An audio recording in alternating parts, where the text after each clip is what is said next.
21 अगस्त को भारत बंद की आ गई है यहाँ पर बड़ी खबर। जी हाँ, मायावती, चिराग और चंद्रशेखर आजाद तक विरोध में SC/ST आरक्षण पर फैसले से उबाल। SC/ST आरक्षण को लेकर सुप्रीम कोर्ट की ओर से आए फैसले पर दलित संगठनों में उबाल है। भाजपा प्रमुख मायावती ने इसके विरोध की बात की है। इसके अलावा 21 अगस्त को भारत बंद भी ऐलान हो गया है। जानिए क्यों इसका ऐलान हुआ है हमारे इस खास रिपोर्ट में। तब तक आप हमारे चैनल TC न्यूज चैनल को लाइक एंड सब्सक्राइब करना ना भूलें।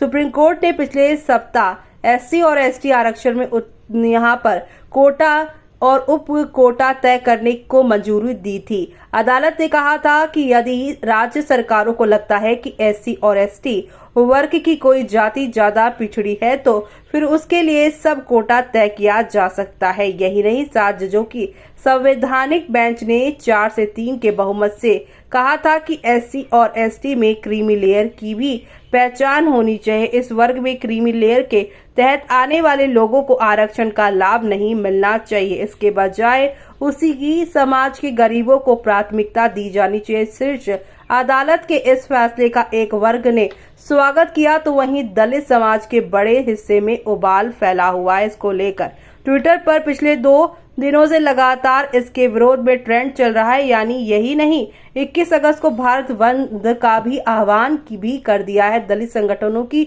ओर से किया गया है ये। आपको बता दें, खास तौर पर भाजपा प्रमुख मायावती ने भी इसका विरोध किया है। उन्होंने कहा है कि इस तरह यहाँ पर आरक्षण को ही खत्म करने की साजिश हो रही है। सब कोटा पर मायावती को ही खत्म करने की साजिश हो रही है। सब कोटा पर मायावती ने कहा है कि इससे सरकारें अपने मन से किसी भी जाति को कोटा दे सकेंगी और अपने राजनीतिक हितों को सधा जा सकेगा। ऐसा फैसला ठीक नहीं। यही नहीं, उन्होंने क्रीमी लेयर पर भी सुप्रीम कोर्ट की राय का विरोध किया है। मायावती ने कहा है कि ये बात सही है कि दलित समाज में 10% लोगों के पास पैसा आया है, वो पदों पर पहुंचे हैं, लेकिन उनके बच्चों से आरक्षण का लाभ नहीं छीना जा सकता।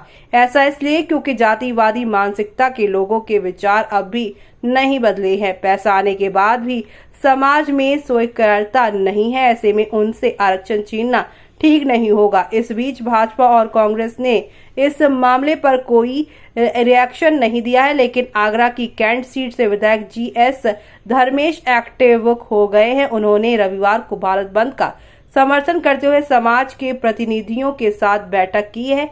GS धर्मेश दलित समुदाय से आते हैं, तो वहीं भाजपा विधायक और पूर्व राज्य मंत्री डॉक्टर GS धर्मेश ने कहा है कि SC/ST आरक्षण से किसी तरह का खिलवाड़ ठीक नहीं है। जल्द एक प्रतिनिधि मंडल प्रधानमंत्री नरेंद्र मोदी से मिलने जाएगा। उनसे 2 अप्रैल 2018 को SC/ST अत्याचार निवारण एक्ट के फैसले पर कैबिनेट में हुए संशोधन की तरह इस फैसले को भी कैबिनेट में बदलने की मांग उठाई जाएगी। गौरतलब है कि चिराग पासवान ने इस मामले में पुनर्विचार याचिका दायर करने की यहाँ पर जो है बात कही है। वहीं नगीना से सांसद चंद्रशेखर आजाद ने भी इस फैसले का यहाँ सपोर्ट किया है। तो अब आपका क्या कहना है इस पूरे मामले में, हमें कमेंट बॉक्स में कमेंट करके बताना ना भूलें।